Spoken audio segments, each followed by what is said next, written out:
박수를 했습니다. 예. 그래서 이런 공연이 우리 멋진 공연장에서 자주 있었으면 좋겠습니다. 예. 우리 감사헌금 한희수 형제님, 차경희 자매님, 언제인지 모르는 아주 오랜 옛날에 리어카 한 대를 가지고 우리 두 사람을 찾아오셨습니다. 옛사람을 구속하시고 용광로에 집어넣어 새 사람으로 부활시켜 연합할 수 있는 몸으로 이끌어 주셨지요. 이제 당신의 필요로 사용하여 주심을 감사합니다. 숨이 다하는 날까지 당신께 감사하며 찬송하겠습니다. 주님, 당신의 넉넉한 은혜가 필요합니다. 감사합니다. 예, 감사헌금 주님의 크신 은혜 감사드립니다. 무명으로 드렸습니다. 예, 고 이광석 형님의 장례일을 통한 수익의 11조를 드립니다. 장년부 권문철 형제님, 김명수 형제님, 조혜린 자매님, 목사님, 하나님 은혜로 지우가 건강하게 자라서 첫 돌을 맞이했습니다. 이름처럼 뜻지 도울 후 하나님의 뜻을 돕는 사람으로 키우겠습니다.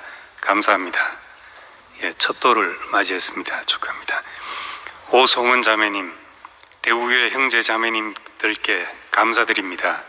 예, 장례식 마치고 감사헌금 드렸습니다. 시편 50편 보겠습니다. 전능하시니 주 하나님께서 말씀하사 해 돋는 데서부터 지는 데까지 세상을 부르셨도다. 온전히 아름다운 시온에서 하나님이 빛을 비추셨도다. 우리 하나님이 오사 잠잠하지 아니하시니 그 앞에는 삼키는 불이 있고 그 사방에는 광풍이 불리로다. 하나님이 자기의 백성을 판결하시려고 위 하늘과 아래 땅에 선포하여 이르시되 나의 성도들을 내 앞에 모으라. 그들은 제사로 나와 언약한 이들이니라 하시도다. 하늘이 그의 공의를 선포하리니 하나님 그는 심판장이심이로다. 내 백성아 들을지어다. 내가 말하리라. 이스라엘아, 내가 네게 증언하리라. 나는 하나님 곧 네 하나님이로다. 나는 네 재물 때문에 너를 책망하지 아니하리니 네 번제가 항상 내 앞에 있음이로다. 내가 네 집에서 수소나 네 우리에서 염소를 가져가지 아니하리니 이는 산림의 짐승과 무산의 가축이 다 내 것이며 산의 모든 새들도 내가 아는 것이며 들의 짐승도 내 것이미로다. 내가 가령 줄여도 네게 이르지 아니할 것은 세계와 극이 충만한 것이 내 것이미로다. 내가 수소의 고기를 먹으며 염소의 피를 마시겠느냐. 감사로 제사를 드리며 지존하신 이에게 네 서원을 갚으며 환난 날에 나를 부르라. 내가 너를 건지리니 네가 나를 영화롭게 하리로다. 아멘. 예, 이 시편 50편은 복음성가에도 이 시편 50편 찬송이 있고 하지만은 이제 목사님이 어떤 결혼식에서 이제 주례 말씀을 이 말씀으로 하신 적이 있습니다. 난 그때 이제 이 시편 50편을 다시 발견하게 됐고, 그때 주례 말씀이 제 인생을 흔들어 놓을 만큼 저한테 크게 들린 말씀이었습니다. 내 모든 판단을 끝나게 하시고 또 길을 제시하시고 방향을 제시하시고, 그 짧은 주례식 말씀에서 이렇게 크고 많은 이야기를 할 수 있구나 하는 것을 그 말씀을 들으면서 전 뭐 결혼식 주례에서 들은 말씀 중에 가장 깊이 새겨진 말씀으로 저한테는 남게 됐습니다. 전능하신 이 주 하나님께서 해 돋는 데서부터 해 지는 데까지 세상을 부르셨다 하는 겁니다. 큰 집을 짓는 데는 많은 재료가 필요하고 다양한 재료가 필요합니다. 하나님의 우주적인 거처를 짓는데도 온 세상과 온 인류가 다 필요하다는 것입니다. 청량할 수 없는 그리스도의 풍성, 만물을 충만케 하시는 분의 충만, 이런 분을 나타내자면은 하나님은 모든 사람을 불러서 사용하셔야만 하는 것입니다. 내가 내 선호로, 내 기호로 사람을 부른다면 몇 사람 부르겠습니까? 나한테 맞는 사람, 나하고 생각이 같은 사람을 부른다면 우리는 아무리 불러도 몇 사람 부를 수 없습니다. 그런데 하나님의 필요로 우리를 부르신다 하면은 그때 모든 사람을 부르실 수가 있습니다. 저는 한번 제가 가장 공고했던 날, 저는 이제 이렇게 사는 것보다는 다르게 사는 게 낫지 않냐, 교목을 하든지 미국에 가서 다른 생활을 하든지 그것이 낫지 않냐 하고 그런 생각을 할 때였습니다. 이제 이런 생각이 노출되자마자 저를 사랑하는 형제 자매들이 달려와서 밤을 새면서 이야기하는 분도 있고, 네가 그것이 십자가의 마지막 고비다, 그걸 넘겨야 정말 이 말씀 안에 거하게 된다 하고 수많은 이야기를 했고, 난 그 얘기들이 다 또 합당하게 들렸습니다. 제가 말씀을 안 들은 것도 아니고 다 들었는데, 그래서 이제 이것이 참 괴로워서 이제 목사님 찾아가서 그 얘기를 하니까 내 생각은 이런데 형제들은 이렇게 합니다. 하니까 생각지도 못하게 목사님은 이제 형제들은 그럴 수밖에 없다. 자기 옆에 있는 벽돌이 자기와 색깔이 같아야 되기 때문에 형제들은 그럴 수밖에 없지만은 나는 다르다. 건축자의 입장에서는 재료가 다양할수록 난 집을 짓기 좋다. 더 아름다운 집을 짓게 된다. 그래서 나는 언제라도 형제들이 각자 하나님이 자기에게 두신 그 빛깔이 그대로 드러나기를 원한다. 내가 사람을 손대지 않는 이유는 그것이다. 물론 자기 색깔만 주장하고 그래서는 안 되지만은 있는 그대로 드러나야 하나님의 집을 건축하게 그것이 좋은 것이다. 이런 말씀을 하고 제 생각을 열어놔 주셨습니다. 네가 뭘 해도 어딜 가도 복음이 전파되지 않겠냐. 아무 생각 말고 건강이 좋아지는 길이 있다면은 중국에 가서 명의를 만나든 미국에 가서 충분한 휴식을 하든 네 건강한 것이 교회를 위한 것이다. 이렇게 열어주시는 분 앞에 모든 생각이 원인무효가 되어버렸습니다. 내가 어디 가서 이렇게 넓은 인격을 만나겠냐. 미국 가서 산다고 넓어지는 것이 아니고 어디 넓은 땅에 가서 넓어지는 것이 아니라 이 인격이 참 넓은 세계구나. 그러고 나니까 모든 생각이 다 원인무효가 된 경험을 했습니다. 저는 이제 그랬음에도 불구하고 또 저는 내 잣대를 가지고 살 수밖에 없어서 형제들을 보면은 또 저건 아닌데 이건 아닌데 하는 생각이 들어오게 됐습니다. 근데 이 시편 50편 말씀을 주례사한테 하는데 정말 어떻게 그렇게 크게 들리는지, 하나님에겐 다 필요한 것이다. 내가 이유를 모르고 있을 뿐이다. 당신의 집을 짓는데 당신이 필요해서 부른 사람들이구나. 이 생각이 또 한 번 제 모든 것을 날리게 했습니다.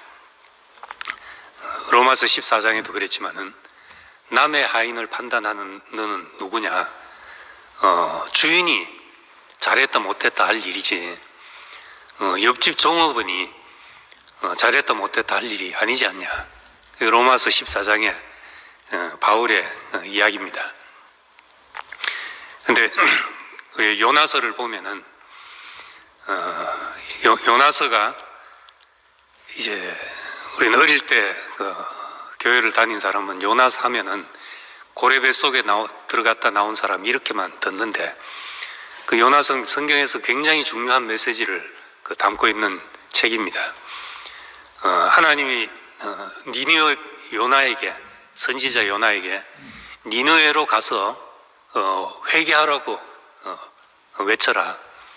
하나님이 심판하실 것을 이제 외쳐라. 이렇게 말했습니다.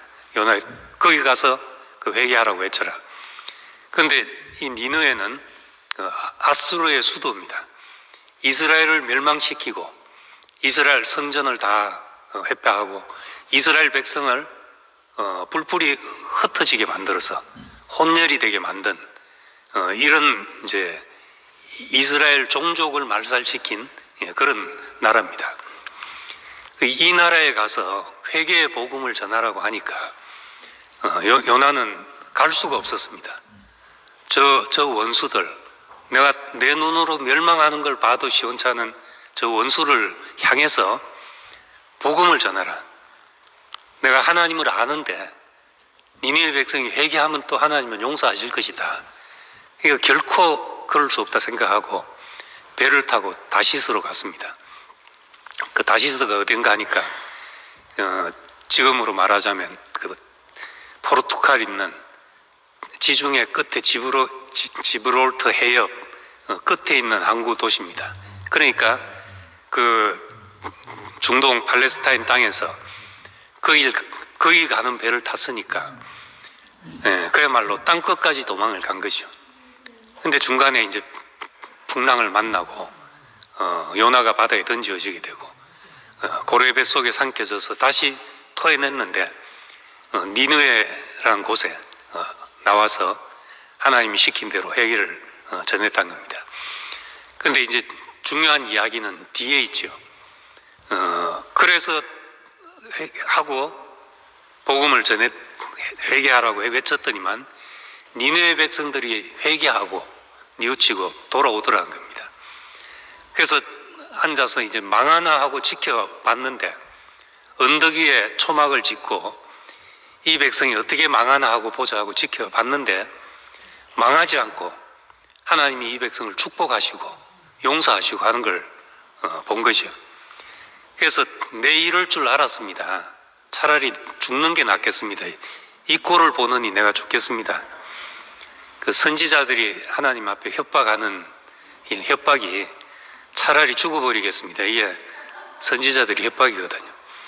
엘리야도 바알과 아세라 선지자들을 막 쳐 죽이고 싸우고 났는데 그렇게 했는데도 세상이 변하는 거 아무것도 없고 하니까 차라리 죽는 게 낫겠습니다 하고 배째라 하고 들어누웠더니 하나님이 살살 달래서 까마귀를 통해서 먹이를 물어다 주고 하셨다는 겁니다. 그걸 알았는지 요나도 차라리 난 죽는 게 낫겠습니다. 여기서 죽어버리겠습니다 하니까 하나님이 이제 박넝쿨 하나를 자라게 해서 그늘을 들이우게 했다는 겁니다. 박넝쿨이 자라서 이렇게 그늘지게 하니까 그 그늘 밑에 앉아서 기분이 좀 좋아졌습니다. 그런데 어느 날 하루는 벌레가 와서 박넝쿨을 갉아 먹어가지고 박넝쿨이 다 말라서 다시 햇빛이 쨍쨍 쬐게 됐다는 겁니다. 그러니까 또 요나는 내 이러느니 차라리 죽는 게 낫겠습니다 하고 또 하나님 앞에 그런 얘기를 했습니다. 그때 하나님이 하신 말씀이 그 메시지가 이제 요나서의 메시지죠. 너는 네가 심지도 않고 기르지도 않은 오늘 폈다가 오늘 죽을 수 있는 내일 죽을 수 있는 그 박넝쿨 하나도 아끼는데 이 니느웨는 좌우를 분변치 못하는 내 백성이 12만이나 있고 가축도 많은데 내가 어찌 아끼지 아니하랴. 내가 어찌 아끼지 아니하랴. 이게 요나서의 마지막 문장입니다. 어떻게 이 원수 정말 멸망해도 시원찮은 이 원수의 나라를 자기들의 하나님이라고 생각했던 여호와가 내가 어찌 아끼지 않겠냐 이런 말을 하냐는 거죠. 이 요나서의 메시지는 이제 선민 사상에서 보편주의로 넘어가는 굉장히 혁명적인 그런 메시지입니다. 하나님이 우리만 사랑하시고 우리에게만 특별히 말씀하시고 우리만 할례받은 백성이고 다 저 이방인들 뭐 짐승하고 별 차이가 없는 사람들 이렇게 생각하고 살았는데 하나님이 이 사람들을 아끼신다. 네가 박는 쿠를 아끼는 것보다 내가 이 사람들을 더 아끼는 것이 당연하지 않겠냐. 이게 얼마나 중요한 메시지인지 모릅니다. 우리는 이제 참 이게 부족주의에 갇혀있기 쉽거든요. 우리나라 하면서 뭐 옆에 중국, 일본, 미국, 러시아 뭐 이런 나라들을 뭐 제국주의라고 미워하고 하는데 우리 입장에서는 그렇죠. 우리 입장에서는 우리 부족주의 입장에서는 그렇지만은 하나님 입장에서는 다 하실 일이 있으시다는 겁니다. 우리가 다 모르는 일이죠.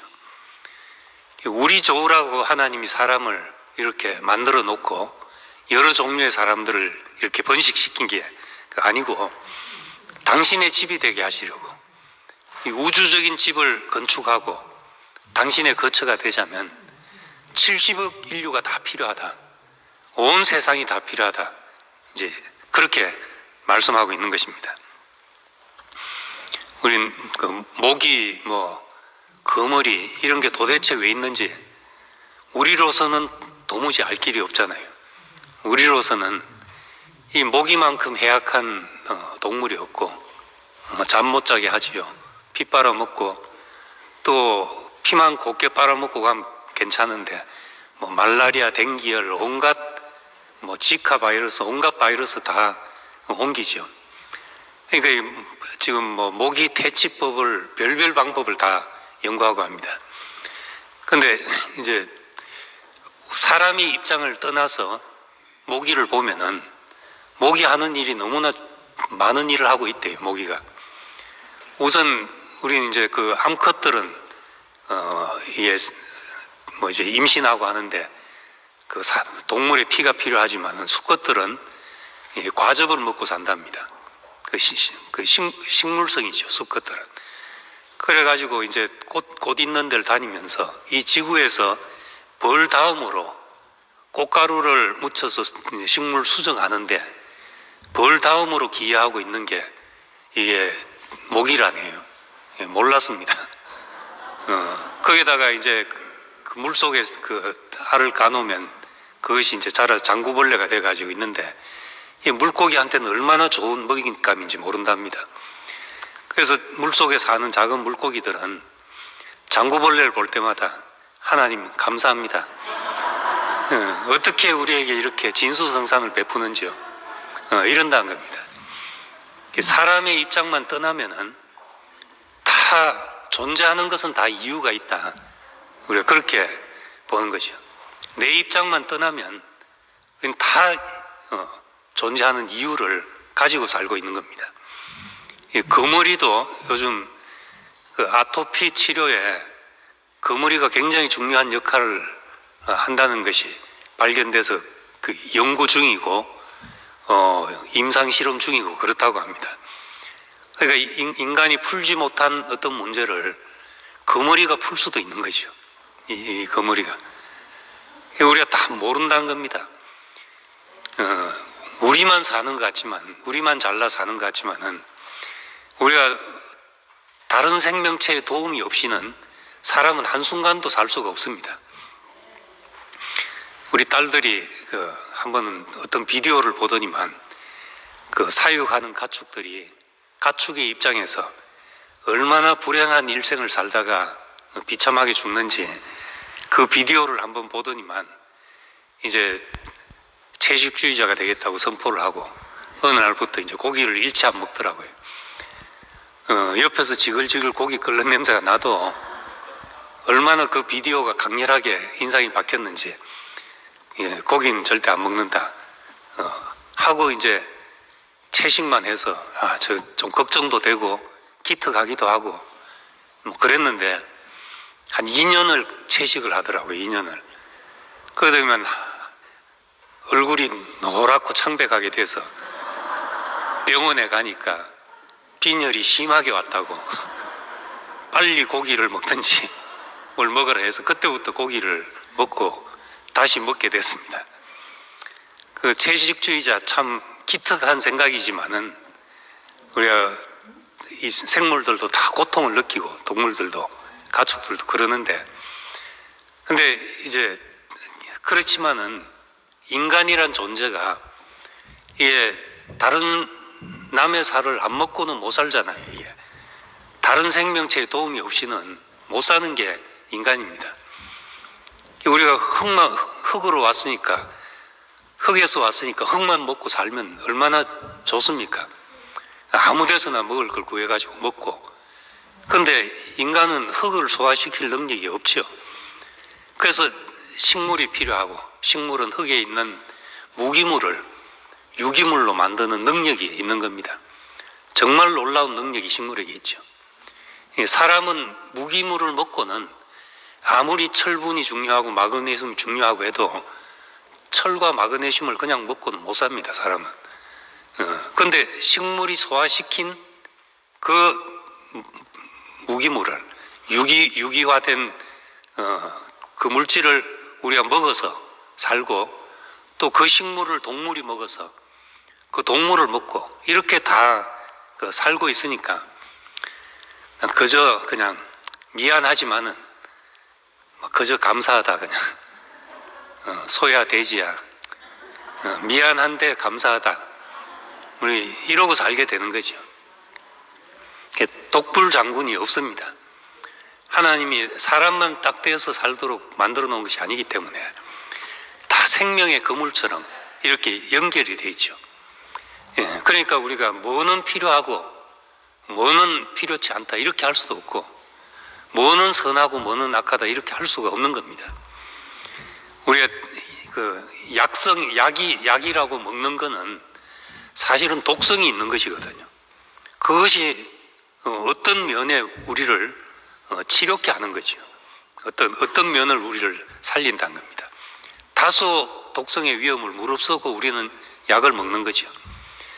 그러니까 무엇도 너는 지구에서 없어져야 돼 할 수 있는 게 모기도 아니고 거머리도 아니고 무엇도 없다는 걸 알아야 되죠. 하물며 사람이야.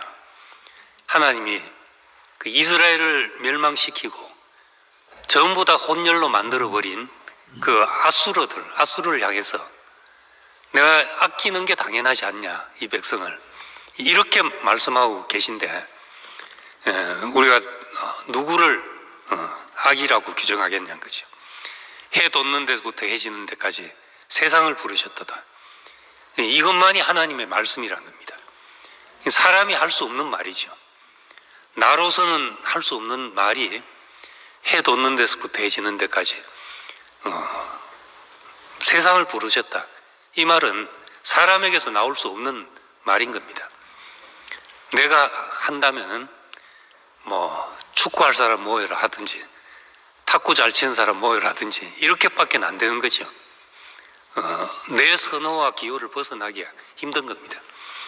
그래서 하나님이 우리를 당신의 사람으로 부르실 때는 우리 선호가 다 끝나게 해서 야곱처럼 그가 선호했던 모든 것은 다 그 손에서 떠나가게 만들어서 그 사람을 가지고 하나님은 축복하는 사람으로 이렇게 만드셨던 겁니다. 그래서 12지파, 12제자, 12보석, 12진주문 하는 이 말은 모든 사람을 포함하기 위한 그런 숫자입니다.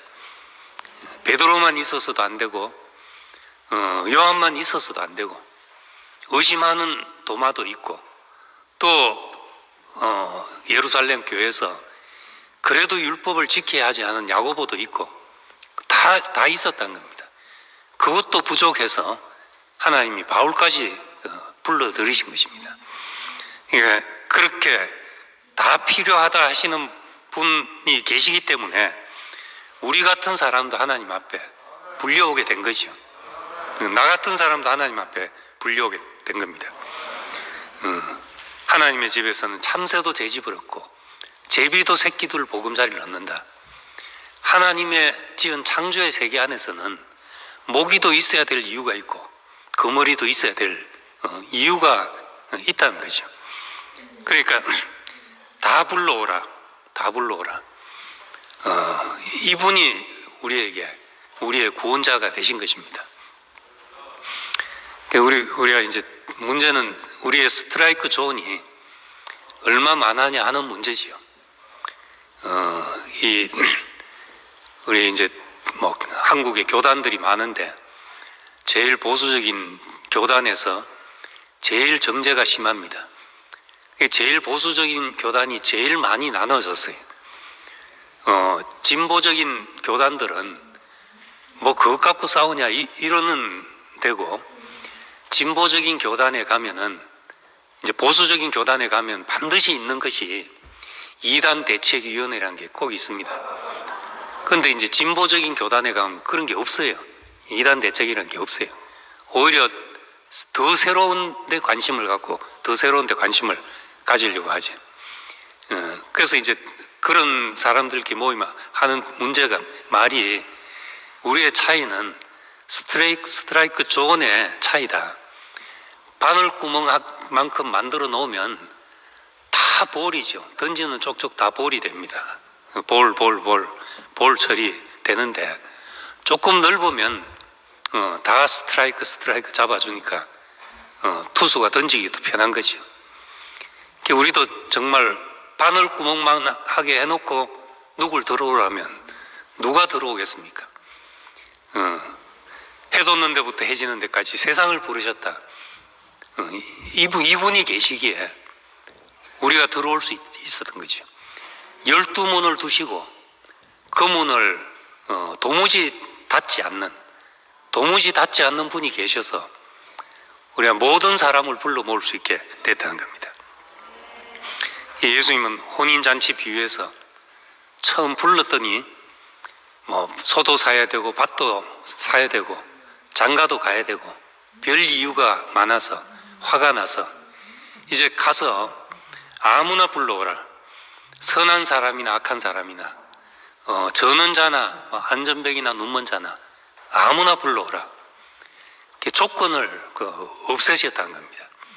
이분 그래서 우리는 이 풍성한 잔치, 우리를 부르신 이의 그 풍요 속에 참여하게 된 것입니다. 이 말이 잔치를 베푸신 분이 얼마나 부유하고 넓은가를 나타내 주는 거죠. 얼마나 우리가 그렇게 하나님의 시야 안에서 우리가 넓어지느냐가, 우리는 그렇게 누군가와 관계되어서 우리 삶이 확장되는 겁니다. 나 혼자 넓어지 봐야 얼마나 넓어지겠습니까? 다 우리의 몸이 뭐 남의 살을 먹어야 사는 건 물론이고 남이 해놓은 작업도 우리가 봐야지. 그래서 책도 읽고 하는 거 아닙니까? 우리 머릿속에서 나오는 것이 어떻게 하나님을 다 담았다고 할 수가 있겠냐는 거죠. 그러니까 우린 이 아버지 앞에서, 청량할 수 없는 풍성을 가지신 분 앞에서 우리가 이렇게 살고 있다는 것을 기억해야 하는 겁니다. 저희 어머니가 이제 5년 전에 쓰러지셔가지고 누워서 아무것도 못 하시는데, 아무것도 못 하시는 그 누워만 계신데, 그 아무것도 안 하시는 것이 아니라 어느 날 생각해보니까 너무나 큰 일을 하고 계시더라고요. 우리 형제들 이렇게 다 별로 말이 없고 같이 모여봐야 별로 TV만 보고 앉아있는 형제들인데, 그런데 어머니 때문에 늘 할 얘기가 있고 단톡방에서 매일 할 얘기가 있고 감사와 말씀이 올라오고 그러고 살고 있는 거예요. 그리고 어머니 때문에 만나게 되죠. 우리가 부모님이 안 계시다면 다 바쁜 일상에서 뭐 형제들 1년에 한 번 만나기가 쉽겠습니까? 근데 이렇게 만나고 관계 짓고 살아 계신 동안에 너무나 많은 일을 하고 계시구나, 또 나를 붙들고 계시는구나, 이런 생각이 드는 거예요. 그러니까 정말 계시기만 해도 계시기만 해도 그것이 우리에게는 나에게는 큰 일이 되듯이 하나님은 우리 앞에 계시기만 해도 모든 사람을 만나지게 할 수 있다는 겁니다. 그래서 이 성경을 하나님 말씀이라고 하는 것은 우리 시각이 아니라 하나님의 시각에서 우리를 보게 하는 것이죠. 하나님의 시각. 그때만 우리가 다 만나질 수 있는 사람이 됩니다. 나로서 보면 결국 가면 친했던 사람도 다 갈라지게 됩니다. 내 기준에 딱 맞는 사람이 이 세상에 어디 있겠습니까? 나와 똑같은 사람이 어디 있겠어요? 다 나눠질 수밖에 없는 겁니다. 그러니까 우리 온 세상을 부르신 이 앞에 우리가 있다는 것, 이게 이제 참 은혜고 축복입니다. 그런데 하나님은 어떻게 이 사람들을 다 불러 모으시는가? 하나님이 어떻게 이 모든 사람을 당신 안으로 불러 모으시는가 한 겁니다. 예수님은 내 아버지 집에는 거할 곳이 많다. 내가 너희를 위하여 처소를 예비하러 간다. 이렇게 하고 가셨습니다. 내 아버지 집, 아버지라고 말하는 것은 하나님을 아버지라고 하는 것은 내가 하나님의 아들이다, 특별한 존재다, 이 말이 아닙니다. 하나님이 내 근원이시라는 말입니다. 그가 나의 근원이니까 우리가 근원으로 돌아가면 사람이 넓어지게 되고 더 많은 사람이 만나지고 누구라도 거할 자리가 생기게 됩니다. 야곱은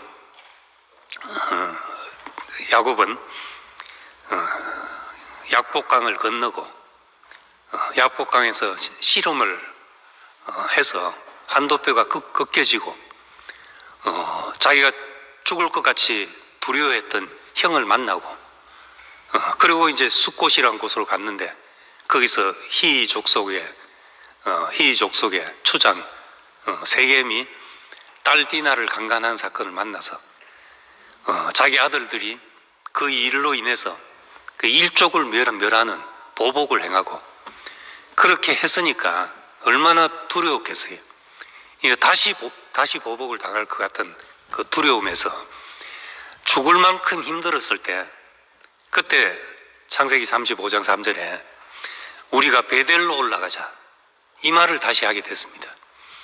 베델에서 하나님을 만나고 거기서 자기도 모르게 내 가는 나그네 길에 나와 동행하시고 먹을 것과 입을 것을 주셔서 이 땅으로 당신이 나를 돌아오게 하신다면 당신이 나의 하나님이 되고 이 돌이 당신의 집이 되고 당신의 전이 되고 내가 모든 소득의 11조를 당신에 바치겠습니다.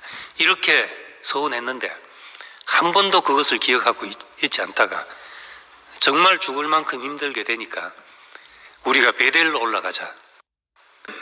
내 아내도 없었고 자식도 없었고 소유도 없었고 자식 때문에 골머리를 앓고 내 사랑하는 아내를 차지하려고 개교를 부리고 소유를 누리려고 외삼촌하고 실갱이를 벌리고 이 모든 것이 원래부터 있었던 것이 아니지 않냐. 원래 처음으로 돌아가면 그 아무것도 없지 않냐. 그 하나님 앞에 그냥 보따리 하나 들고 돌베개 했던 그 자리밖에 남는 게 없다는 겁니다. 우리가 그 자리로 가면은 우리는 정말 고민할 일도 없어지고 싸울 일도 없어지고 두려워할 일도 없어지게 되는 거죠. 정말 세상에서 제일 무서운 사람이 잃을 것이 없는 사람이라 그러잖아요. 알고 보면 우리가 잃을 것이 없지요. 다 잃을 게 뭐 있습니까? 다 받은 것인데 베델로 올라가자. 우리가 베델로 돌아가자.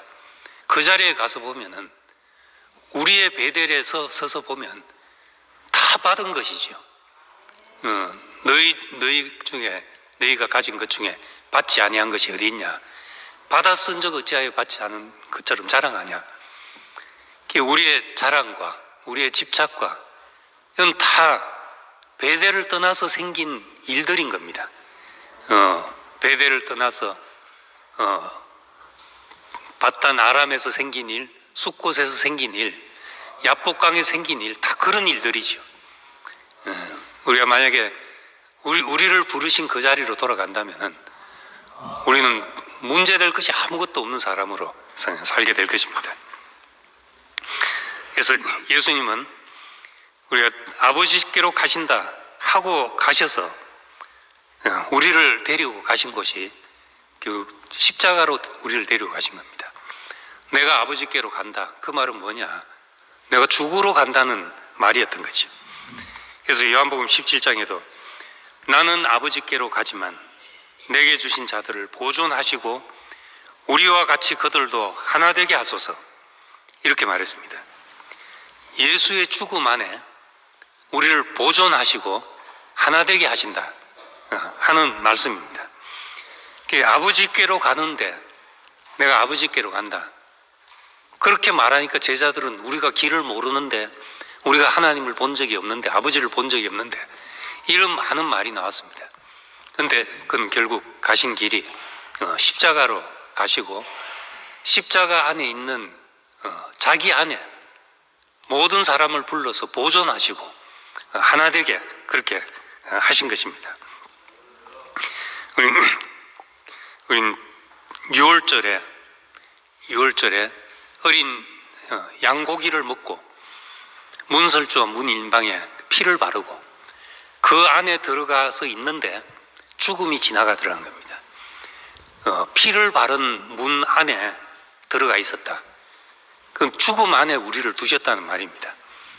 죽음 안에 두시고 우리가 죽은 자임을 표방하니까 그 죽음이 지나가게 됐던 거죠. 이게 하나님이 우리를 보존하시는 방법인 겁니다. 고린도전서 10장 2절에서도 우리가 모세에게 속하여 구름과 바다에서 침례를 받았다, 그렇게 말합니다. 바다 속에서 침례를 받았다. 우린 바다를 하나님이 갈라서서 숨을 헐떡이면서 달려서 지나간 영화 같은 장면을 기억하지만은 홍해를 지났다는 것은 우리가 죽음 안에 우리를 두셨다는 말입니다.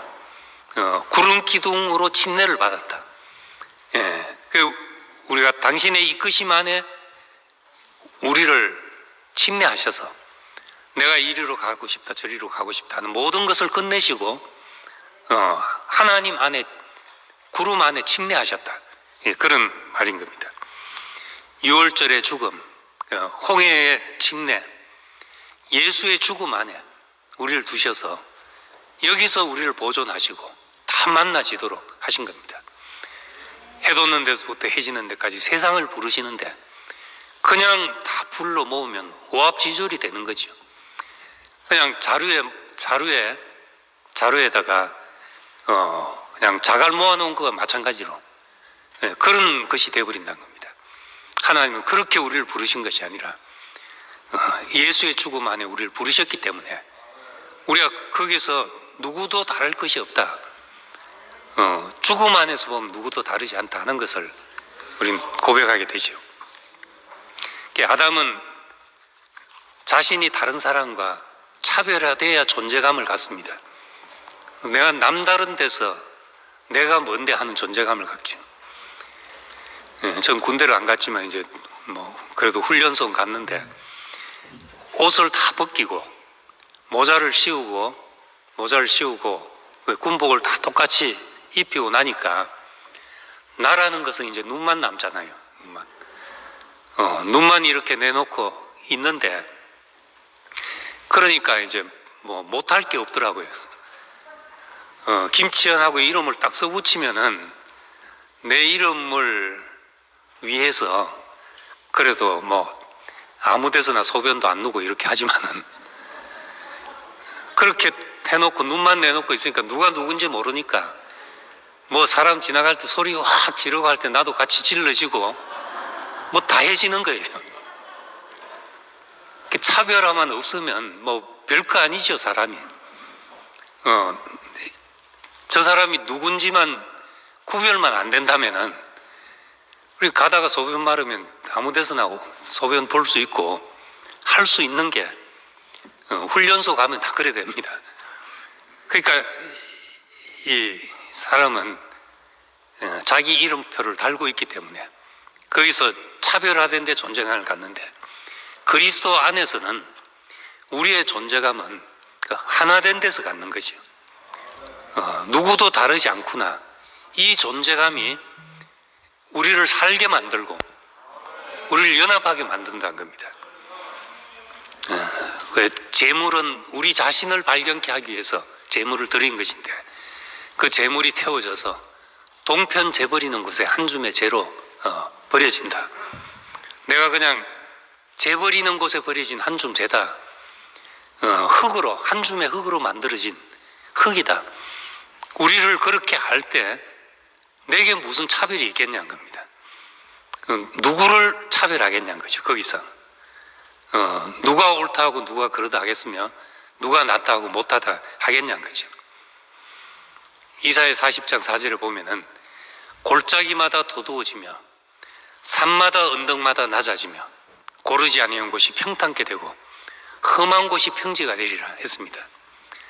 저는 이제 옛날에 성경을 읽어도 이 말이 무슨 말인지 마지막 되면 뭐 어떻게 좀 세상이 변하는갑다 생각을 했지, 이게 내가 경험할 수 있는 일이라고는 생각을 못했습니다.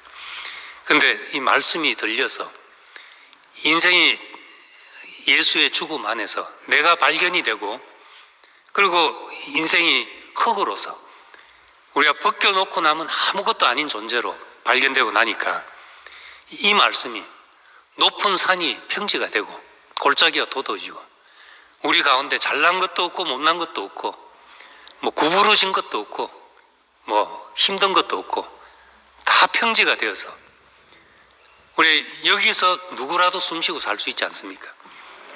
열등감 없는 사람이 어디에 있겠습니까? 사람 다 벗겨놓으면 다 차별화된 세계에서 열등감 안 가진 사람 없습니다. 마를린 먼로는 열등감이 없었겠습니까? 하여튼 갑자기 이름이 생각 안 나는데, 하여튼 어느 누구를 든들 열등감이 없겠습니까? 근데 우리가 이 십자가에서 죽음 안에서는 우리의 행위가 끝난 것이잖아요. 거기에 무슨 행위가 있습니까? 우리가 사람 장례식에 가서 죽음 앞에 가면 뭘 했다 안 했다로 평가하지 않는 자리를 우리가 경험하게 됩니다. 예수의 죽음 안에서 우리의 행위의 옷을 벗고 나면, 우리의 껍데기를 벗고 나면 아무도 다르지 않다. 여기서 우리가 살 수 있게 된 것입니다. 아니면 열등감에 시달리든지 종교적인 사람은 정죄에 시달리든지 어떤 기준에 도달하지 못하는 자기 자신을 보면서 나는 왜 안 되나 이런 생각으로 살 수밖에 없는데, 하나님이 그걸 보시는 것이 아니다. 여기서 우리는 자유케 됐죠. 옛날 벽돌은 서로 다르지만은 건축자 입장에서는 다 필요하다 이 말씀을 하실 때 또 물었던 것이, 내가 이제 대구 와서 이제 교목을 하려고 이제 3번이나 시도를 했었는데, 한 번은 마산에 시간표까지 다 짜놓고 목사님한테 가겠다고 이야기를 하고 나오는데, 이제 민재영이 님이 따라 나오면서 내 마산에 있어 봤는데 너 안 가는 게 좋겠다고, 목사님도 절대 가기를 원치 않으실 거라고 아주 강력하게 말리는데 그게 하나님 말씀처럼 들리더라고요. 그 시간표까지 다 짜놨는데 곤란한데 죄송합니다 하고 이제 안 가게 됐고, 두 번째 대구에서 이제 또 교목을 한 2달 했는데 하루 4시간씩 수업을 하고 나니까 막 식은땀이, 한 2달 하니까 식은땀이 축축 나고 이러더라고요. 정말 재미있고 좋았는데 2달 만에 또 이게 내가 언제 죽을지도 모르겠다는 생각 때문에 하차를 했고, 그래도 이제 학원을 하다가 내가 이렇게 죽는 것보다는 교목하다가 죽는 게 낫겠다 싶어가지고 다시 또 시도를 하려고 하니까 이제 좀 찔리는 마음이 있었습니다. 그래서 목사님한테 만약에 그렇게 하면 형제들이 양다리 걸친다고 생각하지 않겠습니까? 이제 그러면서 이제 다른 한 사람을 들어서 그 형제를 보고 형제들이 다 양다리 걸쳤다고 말하고 있지 않습니까? 나도 그렇게 생각이 듭니다. 이제 그렇게 얘기를 하니까 목사님 하신 이야기, 나는 조금도 그렇게 생각하지 않는다. 그 형제를 보나 나를 보나 조금도 다르지 않다. 난 전혀 다르게 안 보인다. 이렇게 말씀하시는 거예요. 내가 볼 때는 분명히 다른데 어떻게 다르다고 하지 않나. 정말 우리가 볼 땐 하늘과 땅 차이처럼 다른데 다르지 않다고 말하는 그분 안에서 정말 스룹바벨 앞에서 뭐 높은 산이 평지가 되고 하는 그 말씀처럼 그렇게 되는 걸 느끼죠. 우리가 이 인격이 하나님이 우리를 그 위치로 우리를 다 부르셔서 누구를 보더라도 그렇게 담이 없는 자리로 우리를 부르신 겁니다. 에베소서 2장 13절 이하에 이제는 전에 멀리 있던 너희가 그리스도 예수 안에서 그리스도의 피로 가까워졌다. 그는 우리의 화평이시라. 둘로 하나를 만드사 원수된 것 곧 중간에 막힌 담을 자기 육체로 하시고, 쭉 읽으면 둘을 한 몸으로 하나님과 화목케 하셔서 원수된 것을 십자가로 소멸하시고, 원수된 것 중간에 막힌 담을 하시고 원수된 것을 십자가로 소멸하셨다.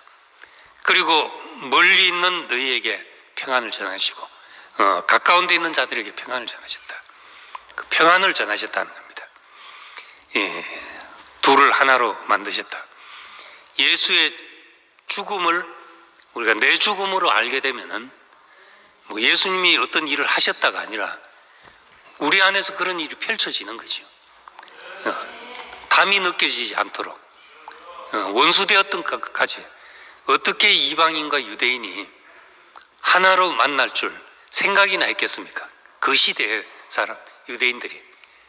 그런데 우리가 이런 담까지라도 허물어뜨리는 그 예수 안에서 그 안에서 차별화되어 있던 모든 것이 우리에게 끝나게 될 때 평안을 전하게 되는 거죠.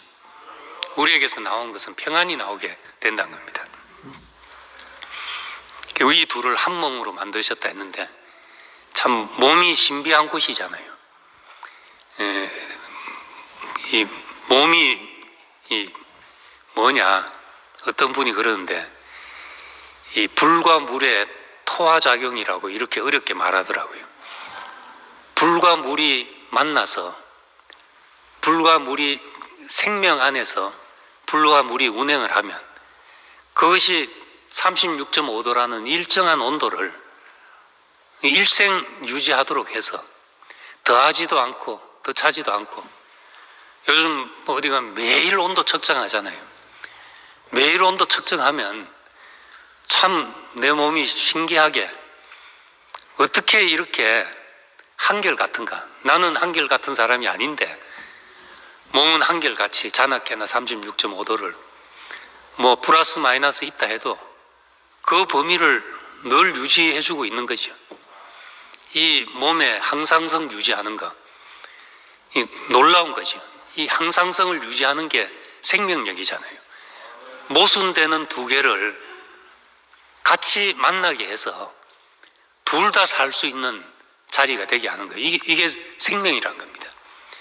생명이 없어지면 그 즉시 불 따로 놀고 물 따로 놀게 되는 거죠. 그럼 죽는 거죠, 사람은.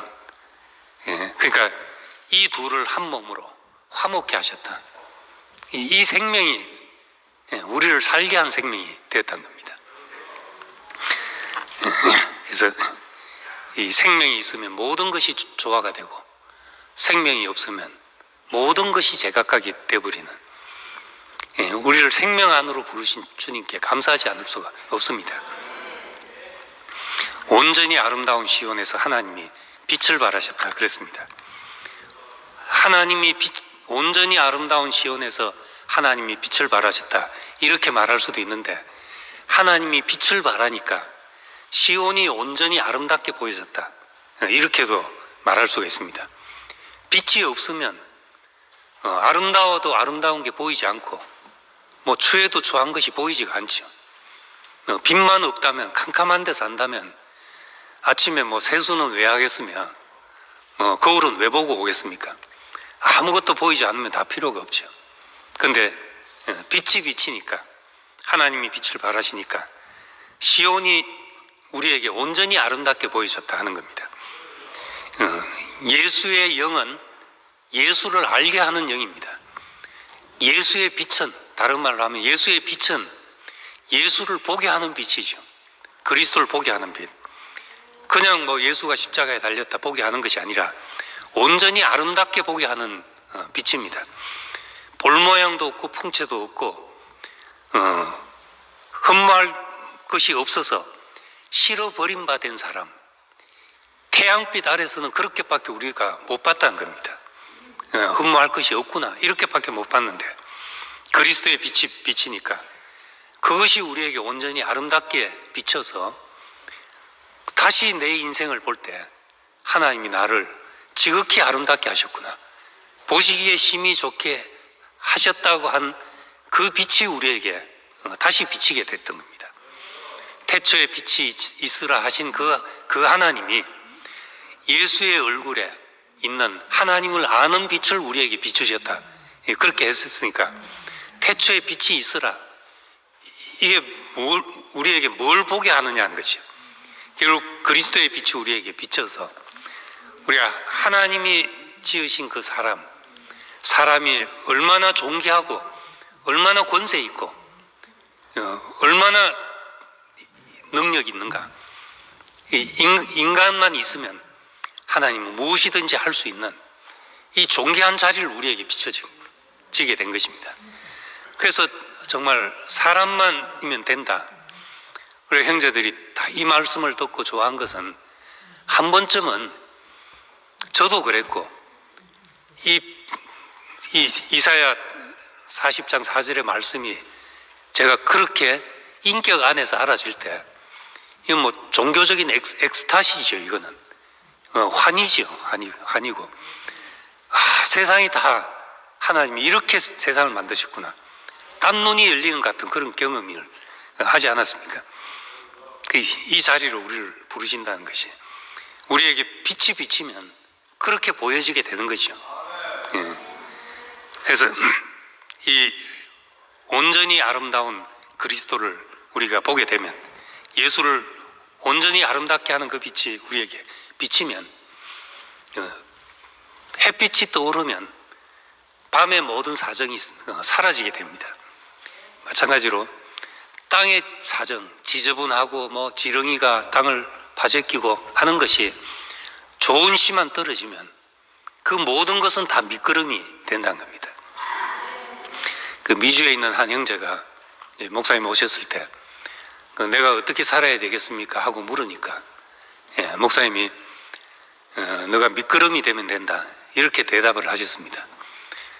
그 말이 그 형제한테는 대답이 되는지 어쩐지 모르지만은 저한테는 큰 대답이 됐습니다. 미끄럼이 되면 되는구나, 어디 가서나 미끄럼이 되면 된다.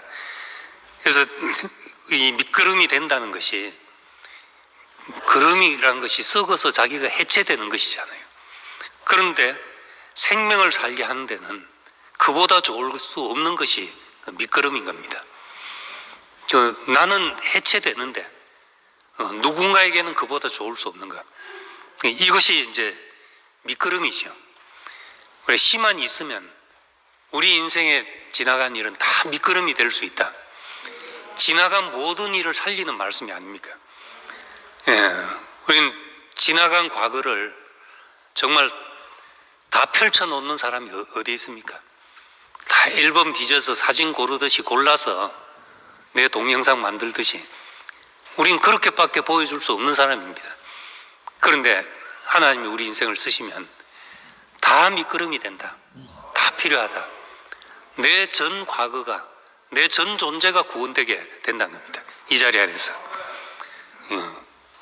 그런 축복이, 온전한 아름다운 온전히 아름다운 시온에서 하나님의 빛을 발하듯이 온전히 아름다운 그리스도의 빛이 발하면은 우리 인생에 어두웠던 사정은 다 사라지고 모든 문제는 다 미끄럼으로 우리가 처리되는 그런 축복을 누리게 됩니다.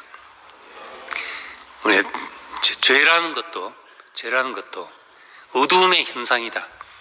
우리 인생에 일어난 모든 부정적인 일은 어두움의 현상이다. 이렇게 보면 얼마나 간단한지 모릅니다. 그 하나하나 붙들고 실험할 필요가 없이 잠자는 자여 깨어 일어나라. 그리스도께서 내게 비치신다. 이 말씀이면 다 되는 자리로 우리가 가게 되는 겁니다. 그래서 우리가 이렇게 온전히 아름다운 빛이 비치고 나니까 그리스도는 이 3절에 보면은 하나님이 잠잠하실 수가 없다. 잠잠하지. 그 앞엔 삼키는 불이 있고 사방에 광풍이 불리로다. 그렇게 말했습니다. 우린 하나님의 목적을 모르면 이 모든 것이 재난이지만은 하나님의 목적을 알면 나를 청소하시는 것이구나. 우리 이렇게 알게 됩니다. 단장된 신부, 우리가 물로 씻어 말씀으로 깨끗게 하사, 이 단장된 신부라는 것이 참 아름다운 표현이지만은 실제로는 바람이 불어서 씻겨 나가고 홍수가 나서 다 실려 내려가고 이렇게 된 것을 우리가 다른 눈으로 보니까 단장된 신부로 우리가 보이게 되는 겁니다. 그래서 우리가 잠잠할 수 없는 하나님, 그 앞에서 우리가 히브리서 12장에 보면 땅뿐만 아니라 하늘까지라도 다 한번 흔들리게 된다. 그렇게 흔드시는 것은 흔들리지 않는 것을 남아있게 하시려고 다 흔든다는 거죠. 흔들려 봐야 흔들리지 않는 것이 남아있죠. 바람이 불어야 먼지들은 날아가고 진짜 나무만 남게 된다 하는 겁니다. 그래서 우리는 어떤 것도 두려워할 필요가 없는 사람이 되죠. 우리 인생의 부정이 깊을수록 십자가의 효능을 증거할 기회가 되는 것입니다. 구제불능의 사람일수록 왜 예수의 죽음이 아니면 안 되는지를 밝혀줄 수 있는 사람이 되는 거죠. 그런 점에서 우리 중에 누구도 우리가 쓸모없다 할 사람이 없다는 겁니다. 그리스도를 증거하는 귀한 도구가 될 수 있다는 겁니다. 그래서 15절에 마지막 절에 환난 날에 나를 부르라. 내가 너를 건지리니 네가 나를 영화롭게 하리라. 우리는 환난이지만은 그것이 하나님을 영화롭게 하는데 다 쓰여지는 사람이 되는 것입니다. 주님의 빛과 주님의 불과 바람에 우리 인생이 정리되고 나면 남은 것은 이제 감사만 남은 사람이 된다는 겁니다. 감사로 제사를 드린 자가 나를 영화롭게 한다. 내가 너에게 재물을 가져오지 않았다고 탓하지 않는다. 그 원래 다 내 것이다. 원래 다 내 것인데 우린 재물을 하나님께 드린다는 말은 잘못된 말이라는 겁니다. 되돌려 드리는 것이요. 되돌려. 우리 자신을 주인에게 되돌려 드리는 겁니다. 우리 인생을 되돌려 드리는 것이고 내게 허락된 모든 것을 주인 앞에 되돌려 드리는 일이죠. 그러니까 우리는 감사밖에 없습니다. 구약에서는 제사로서 하나님과 사람이 관계를 가졌습니다. 그런데 구약 신약에서는 제사라는 의식은 없고 세례와 성찬만 신약에서는 있다고 그렇게 이야기를 합니다. 이 성찬은 서로 떡을 떼면서 우리가 한 몸이라는 그 관계를 가지는 거죠. 한 몸이란 관계를 가지는데 이 성찬이란 말이 유카리스티아 하는 이 말이 원래는 감사라는 뜻입니다. 예수님께서 떡을 떼서 축사하시고 했는데 그 축사가 감사하시고 하는 뜻입니다. 유카리스티아 하는 말이. 그러니까 이 말이 이제 성찬이라는 말이 되었습니다. 그러니까 우리가 떡을 뗀다 하는 것은, 서로의 떡을 뗀다 하는 것은 감사하는 일이죠. 내가 형제의 간정을 먹으면서, 형제의 양식을 먹으면서 우리가 참 감사하는 일, 이게 우리의 진정한 우리의 몸을 떼는 성찬의 일인 겁니다. 아까도 말했지만은 나 혼자 깨달아서 뭐 다 알게 되는 게 아니라는 겁니다. 나는 내 그릇에 담겨진 만큼 담겼는데 우리는 형제들과 그렇게 감사로서 관계를 가져서 생명의 그물처럼 우리가 연결이 돼서 우리 자신이 확장돼서 만물을 충만케 하시는 자의 충만, 이것이 우리의 충만이 되기까지 우리가 누리는 그런 사람이 되는 겁니다. 하나님이 모든 사람을 필요로 하시는 그 하나님에게서, 그래서 하나님이 우리를 십자가의 원수된 십자가 안으로 부르셔서 원수된 모든 것을 소멸하시고 나니까 우리는 누구도 다르지 않은 자리에서 그 모든 것이 감사가 되는 그 자리에 있게 됩니다. 하나님이 내 인생에 허락하신 사람이든지 환경이든지 무엇이든지 간에 내가 그것이 감사가 된다, 이러면 그건 온전한 제사고 온전한 성찬이고 우리 존재가 온전케 되는 일인 겁니다. 이 안에서 참 감사 안에서 우리 형제 자매들이 한 몸으로 다 깊이 누려지게 되기를 소망합니다. 기도하겠습니다.